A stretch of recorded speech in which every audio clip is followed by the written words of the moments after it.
过哪些大事迹？今天大家能够作为武林高手来到这里，肯定都身怀绝技。不如先来切磋一下，看看什么是你有别人没有的。江湖人自然有江湖气，那我们接下来就从我们这边打扮最隆重的开始。上来就是我，打个样儿。最隆重不是我吧？哎，对，这要结婚了，感觉。对呀，这个最隆重。突然被 Q。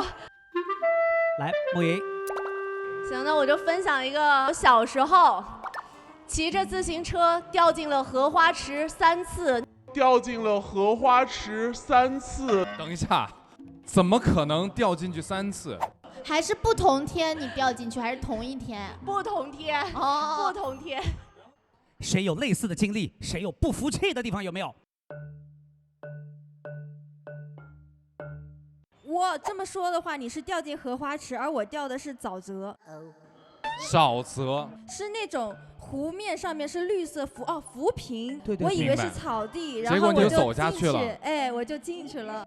他这个经历我有，你也有，但是我是在一个那个酒店，然后他设计的很艺术哦。我结合你们俩的经历，我想起来了，就是他把水池啊，水平的，跟地是水平的，然后飘了几朵荷花，就谁看得见我就直接掉进去。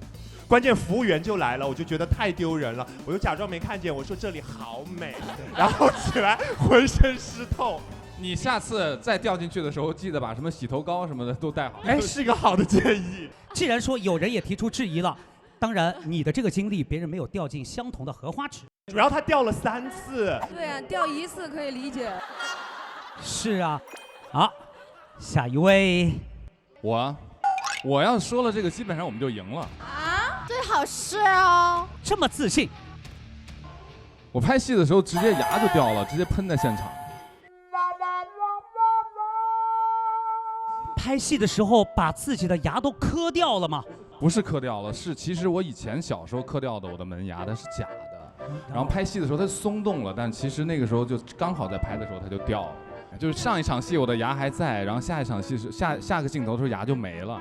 牙在哪儿呢？门掉到地上了。哦，我以为吃了，吓死我了。吃了。哎，那应该怎么应对呢？如果专业的演员在遇到这种突发状况，告诉各位妹妹到底该如何应对？哎，就直接去医院了。我就停下来了。我还以为漏着风又拍了2场，不接戏呀。各让活，各让国话。各位老夫你们好，我现在是肥。这一说啊，倒也想听听看各位有没有为了艺术奉献出了很多自己有可能努力、汗水，包括像这样的伤痛的，有没有？我差不多，我跟那个吕晨老师差不多。我是拍戏的时候，然后我把那个骨头磕出来了。什么磕出来了？就是那个手指头当中肉掉出来了，然后骨头就露出来了。因为拍的是就是那种枪打仗的戏。对，打仗的戏，然后就会很激烈，然后就跑的时候可能就是太急了，完了之后没有控制住，然后手里还拿着枪什么的。对。哎呦，玉言真的不容易，你拍军旅题材的戏哦。嗯，对的。你之前拍过几部这样的戏啊？3部，我拍过3部电影，《特种兵归来1》《特种兵归来2》《特种兵归来3》。你有，我们没有。那我也有，我骑摩托车玩的时候骨折过，但是第2天的时候我打着石膏还在骑摩托车，这个也算吧。而且我发现我们这边的人都是那个不怕的，因为你像梦莹也是骑自行车摔了3次还要骑，都是摔不怕的。所以我们这些人之所以成功，就是因为百折不挠。对，就是有这样的精神。有人在对面也发生过有骨裂的情况，雪儿。对，我咳嗽，骨折了，然后我咳了1个月，然后就有一天，然后就把我的这个肋骨咳断了。咳出了一道裂缝，然后就剧痛，然后我就去医院了，超吓人的，你咳的是狮吼功吗？请问？听到现在受外力，我们可以理解自己咳嗽咳裂自己肋骨，各位有没有？你有，我没有。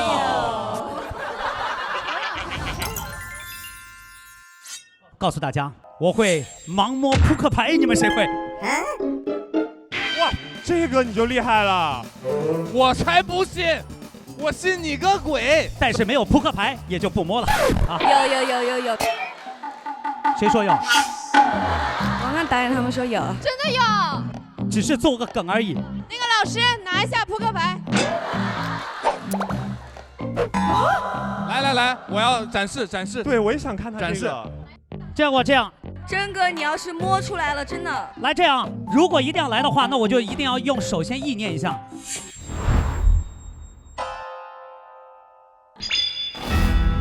红桃 K， 真的假的？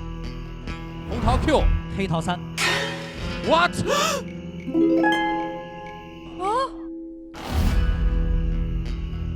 黑桃尖儿。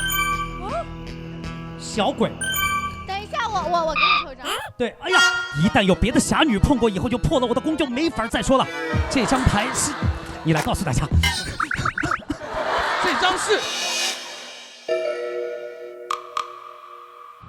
这张是扑克牌。赢了！你有，我没有。你有蹊跷，你有。导演组有人就是不一样啊！好，来，收开了。这个，原来是这样。哪一个？什么？有人告诉你从没有。带了这个，你犯规。你就是提前知道了顺序，是不是？我真的好奇，你给大家讲解，给我们分析一下到底是怎么回事吗？